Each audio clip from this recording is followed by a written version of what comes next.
Hi, I'm Sophie and I'm one of the co-founders of the Joyful Web, and welcome to another joyful video where I'm joined by Abigail Rebecca, who is the chief goddess and founder of Illuminated Leaders, which you can find over on abigailrebecca.com. She's also an international speaker and a visibility coach, which is what we're going to be talking about today. So welcome, Abigail, and thank you very much for joining me. Hi, thank you so much for having me, and I love that you call them joyful videos. I'm so excited to be a part of this. It was so cheesy, but it is, it is the purpose of these videos really is to explore all of the different facets of running a business and being a leader, and how to have as much joy in your work and in your business and in your life as possible, which I know is something that you feel really, really passionately about. So today we're going to be talking about how we can be more visible, why it's important to be visible, and how we can use visibility and self-expression to really attract in the right people for us to grow our business and impact our lives. So first of all, can you just explain to me, what is a visibility coach? Yeah, and that word visibility is an interesting one, isn't it? Because visibility can mean different things to different people.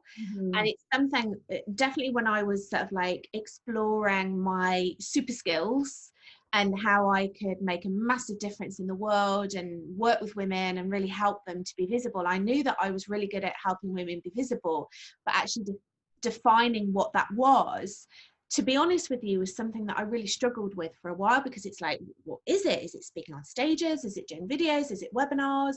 Is it going to networking events? If it is speaking on stages, is it like speaking to 10 people, 1,000 people, 10,000 people? And it's all of that. I mean, the way that I personally define visibility and the way that I teach my clients around it is that visibility is consistently showing up in the faces of other people as an expert in ... So whatever your industry is. So for me to be visible, I am consistently showing up as an in the faces of other people as an expert in visibility. Yeah. So I'm literally going out there, I'm speaking my truth, I'm teaching, I'm doing everything that I can to illuminate my brand and my vision, and in turn attracting beautiful soul clients into my business that I can work with and I can make a living from. Yeah, and I think that's actually like a really interesting crossover between what you do and what we do, because we really help people get under the skin of what it is that they stand for and how they talk about that.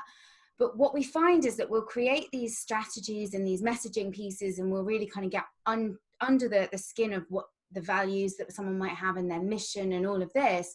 And then we'll give that to them as a blueprint of what they need to be talking about and showing up as, and then they get stopped. So it's like there's another piece after that, and that's all about the kind of mindset of illumination, which is where your Illuminated Leaders programs come into that, of like really stepping into and embodying that message and talking about it, no matter what, in that kind of very consistent, like you said, way. What do you find are the most common things that people are stopped by when they're on this journey to being fully illuminated in their whatever it might be? It's interesting, isn't it? Because I guess if you were to ask the clients that I niche in, the clients that I niche in on my mastermind programs and my year-long programs are normally sort of multiple 6-7-figure business women.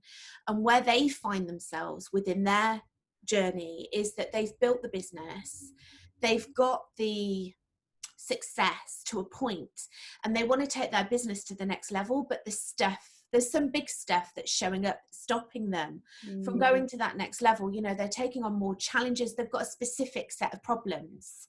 So then maybe they're building teams and they're working with their teams to be more visible. Maybe it's around going and speaking on bigger stages, or showing up as an expert even more, like putting themselves fully out there.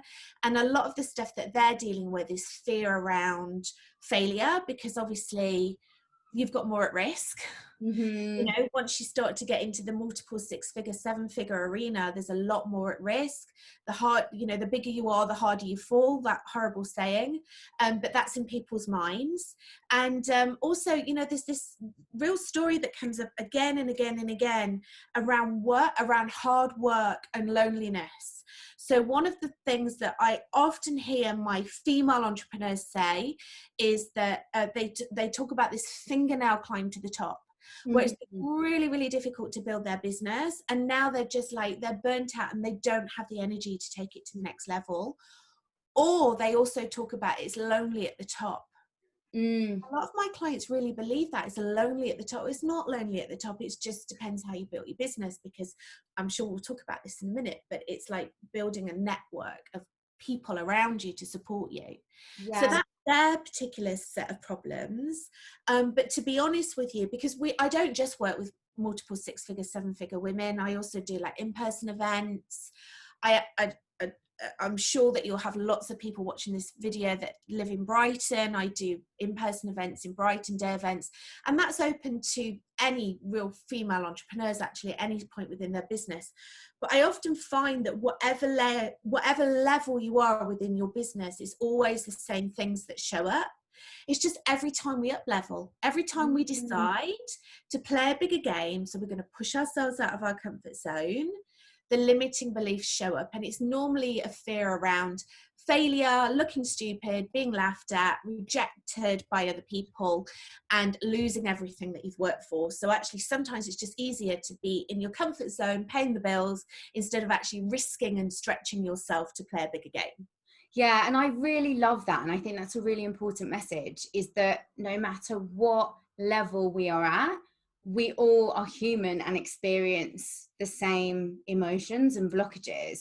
And I think there's quite that tendency to maybe look at somebody who has built a 6 or 7-figure business as this unobtainable thing, that like, oh, you know, they've got something special, that they've got something that I haven't, or maybe will never have. And it's just not true. And it's so wonderful to remind ourselves that it's just that they're just a little bit further along their journey, and maybe they've just untapped something about how to unlock themselves and not be stopped by themselves that we are still yet to find. And that's really, I think that's really important. And like, we also find that same kind of, that it's that fear of failure, and also that imposter syndrome thing of like, the more successful you become, weirdly, the more your brain goes like, who do you think you are? And then suddenly talking about these things that you have always been an expert in feels almost impossible. And you're just like, at any moment someone might find out that I'm a fraud, even though you've been an expert in that for a really long time. So when you deal with that sort of stuff, when you're working with clients, either one-on-one or in these, because you also do retreats in like over weekends in beautiful places, which I'm very excited to come on one of those. Yes. But when you're working with these different women in different situations, how do you help them to move through these blockages so that they really can become their full self-expressed and visible selves? Yeah, you were just talking then about imposter syndrome, which I experienced and witnessed in my long corporate career. And I still continue to experience and witness, because when I'm talking about this, I'm not exempt from any of this. Like every time I decide to up level and charge more, or go after these clients, or play bigger, or grow my business, I still have the same fears and the same limiting beliefs that come up. So I'm also on this beautiful, sometimes scary journey that we're all on. But this imposter syndrome really comes down to self-worth. Once you start to value yourself, the whole world values you. Yeah. So the way that you feel about yourself is the way that you show up in the world. So I always say that I kind of like to use a little bit mixture of magic and practicality. So I love law of attraction. Everything that I do is really pinned by the law of attraction. And all my practices and everything that I teach is around that. Mm-hmm. But we live in the real world, we need to get grounded. So it's actually using the law of attraction and then harnessing that power then to put step-by-step actions in place. It's almost like male and female energy. Yeah, I really, really love to work with the female energy a lot. I really love it. So, you know, the manifestation and the creation and the self-love and it's an inside job out.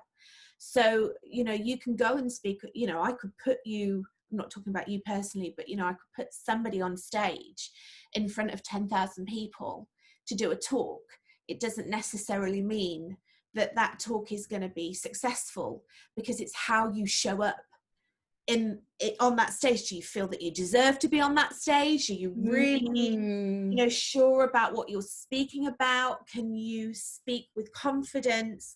And, you know, a lot of the time we can't, and sometimes it takes time to get there, but there's lots of little shortcuts that we can use to give ourselves more confidence and to feel more credible. So I would say, you know, in terms of feeling like you're worth it, knowing your value, definitely the internal stuff, getting over limiting beliefs, getting over fear, really working through noticing what comes up for you in a situation that's scary, that's intimidated, that you feel less than yourself, and actually working on those feelings that come up and then softening them. They're never going to go completely, like they're there, they're programmed within us. But really softening that. And then the external skills around presentation, around going in and illuminating a room, like attracting people to you. So that attraction factor is very much male and female energy completely. And then thirdly, building a community of people around you to support you, because we can't do this on our own. We have to go out there. We have to have allies. We have to have contacts. We have to have people not only to work with, but also to recommend us, to support us, to coach us, to mentor us. You know, for me personally, I truly believe that sisterhood is the tool for manifesting, which is why I love to build communities of women together so that they can learn from one another, they can build connections.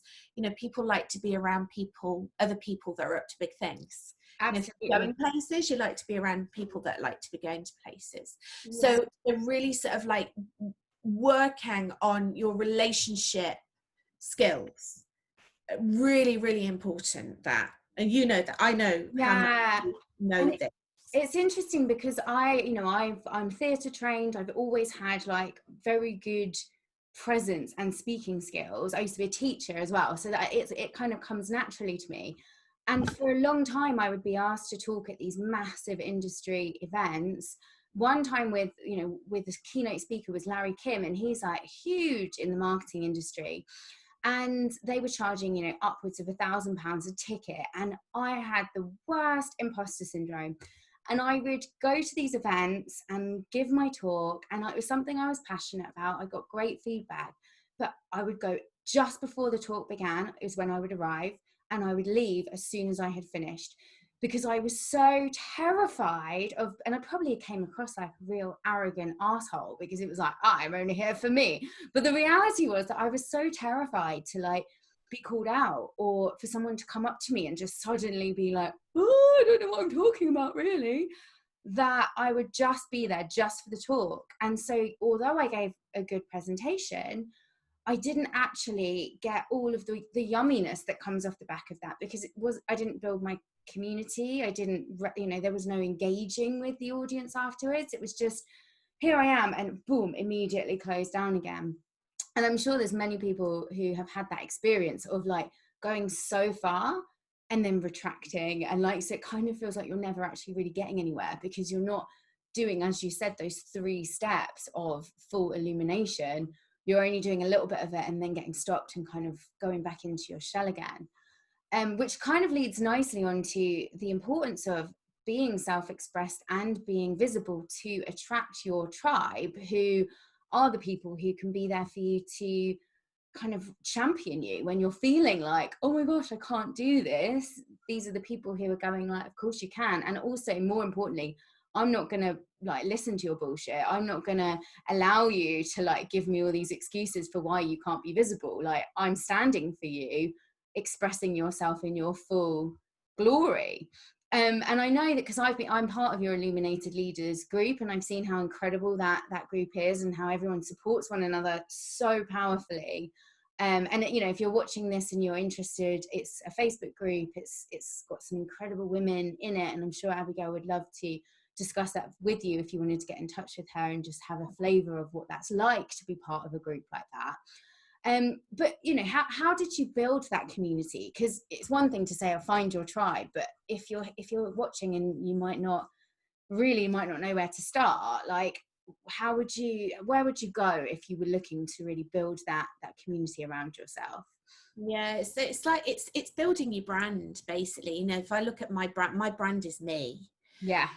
But also it's my authentic self, and it's really interesting, my journey, actually, because you know, for I was a holiday rep for many years. I was overseas for 10 years, and kind of came back and fell into corporate, and then really had this corporate persona for 13-14 years, and then left. Thank goodness I left. It wasn't for me. And then it was almost like I was starting from scratch, and I was like, well, who do I want to be? But I was still like, who do I want to be? Mm-hmm. I was still hiding myself, my true self. And I'd say it was only probably a couple of years in, you know, I was like building this brand and getting some success, but not really there. And then changing and tweaking and doing it again, not really there. And it's only really when I started to be very certain about what I wanted and what I stood for. So your brand, you yourself, your identity attracts your tribe into you. Yeah. And you've really, but before you do any of that, you've got to be really happy with yourself. Yeah. Like, you've got to freaking love yourself, and you've also got to be prepared for the haters. So, you know, I always say, like, if you want to be truly successful in this world, especially if you're building an online brand, you have to get very comfortable with the fact that you're going to be a celebrity. Mm-hmm. And I don't mean a celebrity like Geordie Shore, Big Brother, like literally you're going to be a celebrity. It might just be in the online world, but people will know about you. And you need to be comfortable about putting yourself out there, because people aren't stupid. They can see right through you if you're not being your genuine self, and you're trying to, like, it's almost like you've got an online persona, and then you go home and you're like something completely else. Yeah, about having true integrity, isn't it? Yeah, exactly. Like, oh, love and light, and then you go and have a screaming fit with your partner, you know. I'm like, I have screaming fits at my partner, of course I do. Like, and he has screaming fits at me, you know. We argue, but that's part of being a relationship. But I'm not like, oh, you know, it's all love and peace and I never lose my temper. Of course I do. I'm a human, and I swear and I F and Jeff, and that's fine. But yeah, so it's deep love for yourself, and then not being afraid of the criticism that you're going to have for your ideas and your opinions. Mm-hmm. Okay, so I know that if I go out with a strong message and I am not vanilla, I am going out and I'm being very, very strong about a message, I know I'm going to trigger some people, and that's fine. Like, they need to be triggered, because I want to call them out for the bullshit. And actually, that, you know, nobody's right or wrong. It's just that I'm not here to pat people on the head and tell them that everything's going to be all right. Yeah. So 33% of your audience are going to love you. They're going to be your raving fans, and they're going to love you, love you, love you. And 33% of your audience are going to hate you. They're going to really, really, and they will make it they will make it clear that they are there and they are not happy with what you have to say. All right, then. You go. And then 33% of your audience could not give a shit. Yeah. They literally could not care less about you, your message. They don't care. As soon as you start to get comfortable with that, and you start to really right, okay, this is my message, this is my dharma, this is my purpose, this is the reason that I've been put on this earth, and I stand by what I'm saying, you automatically start to attract people in. You start to attract people that are like, that get you, that are on the same vibe as you, like you and I. Yeah. You know, we've had this conversation. We're in a room. You looked at me, I looked at you, and we were both like, "Oh, I like her." Her. You. But then it wasn't until like through a mutual friend. I mean, it was obviously meant to be, but it's a mutual friend that then kind of, you know, connected us again. And I was like, "Oh, I know who you're talking about." Yeah. So it's the same as bringing in clients, bringing in collaborators, bringing in investors, building a community. Just like decide what your message is going to be, and then do the work to get the F out of your own way so that you can start to talk about it to as many people as you can. Because you know, what you were talking about, going and speaking on stage and then scuttling off at the end, I've done that before, and I call it hiding in plain sight. You can be like, oh, hi, yeah, I'm visible.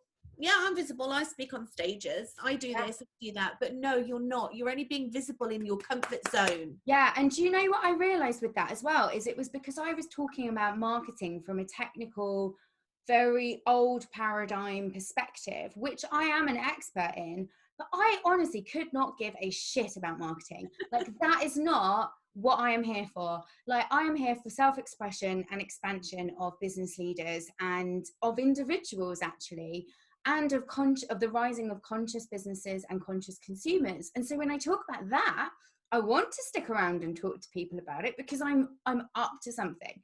When I talk about bloody, you know, the psychology of paid search, I'm like, I don't really care that much. And actually, it's about really being like clear and okay with the fact that you might have fallen into something because that's your career, and you might be surrounded by people who say you should talk about a specific thing, and don't be contentious. Like, don't run a marketing agency and say you hate marketing.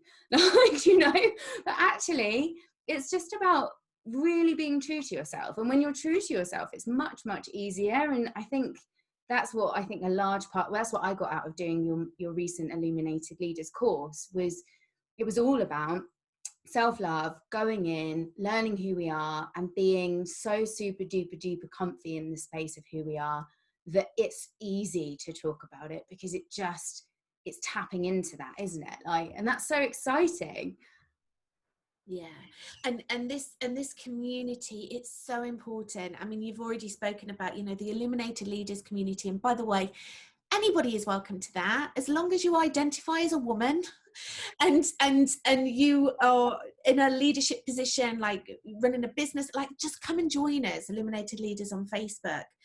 But then my day events and my beautiful retreats, you know, I really want you to come on this retreat with us, Sophie, because it amplifies your learning when you are around other women, because you're just, it's that energy and that learning that you get, that wisdom that you get. And that's why I love working with women. Don't get me wrong, I love men.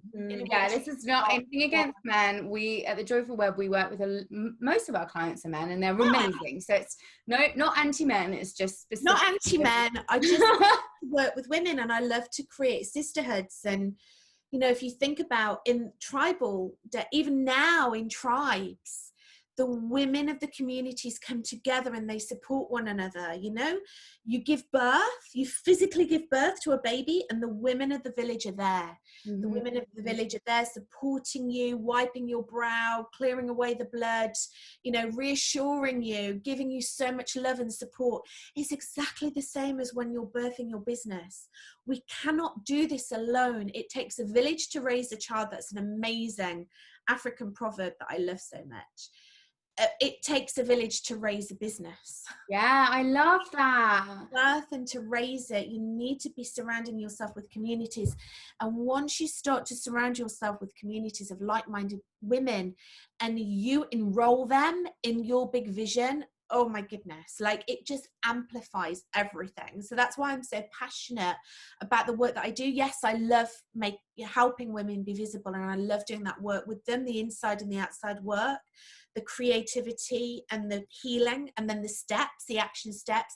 But then what I love the most is bringing those women together so that they can start to support with one another. And my illuminated leaders all work with one another. Yeah, That's what I love about it so much. It's just incredible. yeah, it is incredible. And like, I mean, I'm sure, because we'll share this in your groups, that I'm sure there'll be quite a few of them watching, because they're like your disciples. They love you so much. And you know, and if you are an illuminated leader and you're watching this, then like, you know, it is testament to every single member of that community. Like you, Abby, have brought them together and created a container, but it's every single person within the container that really makes that special. And I think that's the most amazing part of the process, actually, of coming together with each of our different flavors, each of our different missions in this wider community sphere, and all supporting each other, and there not being that feeling of competition, but actually like, how can we make the world a better place, because we all stand for something that's more than ourselves, that's not just about profit, but that's about purpose and really making an impact.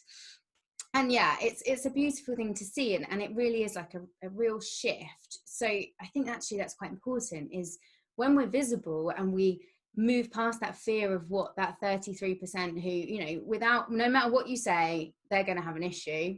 Someone's going to have an issue with it if you say something that's powerful, and think actually that 33% who really are out for supporting and cheerleading and driving this new way of doing business, that makes it so much more worth it. Just focus on them and ignore the naysayers. Like, so, and if you are, you know, and if you ever feel tempted to be a naysayer, like think about the fact that actually that's standing in the way of someone's self-expression, and it might be worth questioning whether you actually need to be negative in that, you know. And yeah, I think it's a really exciting thing, and it's an amazing mission that what you're up to, because it's helping to bring women rising together to really make a difference. Yeah, and I truly believe that the world needs more fully expressed, fully empowered, wealthy women. Yeah. And the more visible you are, the more people you reach. So if you look at that 33%, you know, 33% of millions, it's quite a big number that you're actually, that are going to start following you and are going to be listening to you. But most importantly, you're going to transform their lives. Mm-hmm. You know, so we get out of our own way and stop thinking about ourselves and start to think of others. That's when we really can illuminate the world and make a difference in the lives of others. Yeah, absolutely. I love that. So that feels like a really brilliant ending. But is there anything that you really want the reader, the watcher, the viewer, the viewer to go away from after they've watched this and put into action immediately? Yeah, I guess you know what I really wanted to leave the viewers with actually is what we were talking about just before we started recording about being triggered. Mm-hmm. It's really interesting. So, you know, when you're on this journey, and it's very easy for us, especially as women, it's very easy to go and compare ourselves to other women. Yeah. Oh, she's more successful than me, she's making more of a difference than me, she's doing more work, whatever it might be. You know, there's always like this. And I think that's really interesting. Well, first of all, I think it's going down the wrong road if you start comparing yourself to other women, because everybody's on their own journey. So that's one takeaway.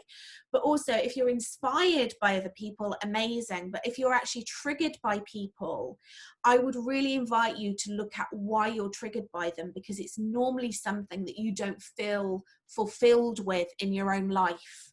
So every time you feel like that, you know, that energy that comes at that jealousy, that envy, whatever it might be, I want you to stop looking at it as a bad thing and actually look at it as a learning. Like, what can I learn from this? And what is it that she's doing that I feel unfulfilled with in my life? And what can I do to be fulfilled?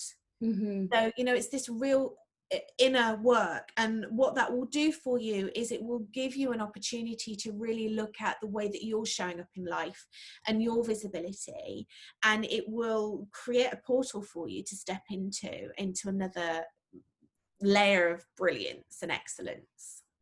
I love that. I think that's a perfect way to end. So thank you very much, Abby, for your time and your beautiful insight. And thank you for watching. And I hope that you've got something really important from this, and that you can go away and start looking at how you can, step into your truth and really be your most illuminated, visible self, and reach people who really need to hear your message and who will support you along your way too. And as always, do let us know any insights that you might have, any blockages even that you might have, in the comments below. And if you feel drawn to it, join us at Abby's beautiful Facebook community, which you can find in Illuminated Leaders. Okay, so thank you and have a wonderful week. Bye-bye.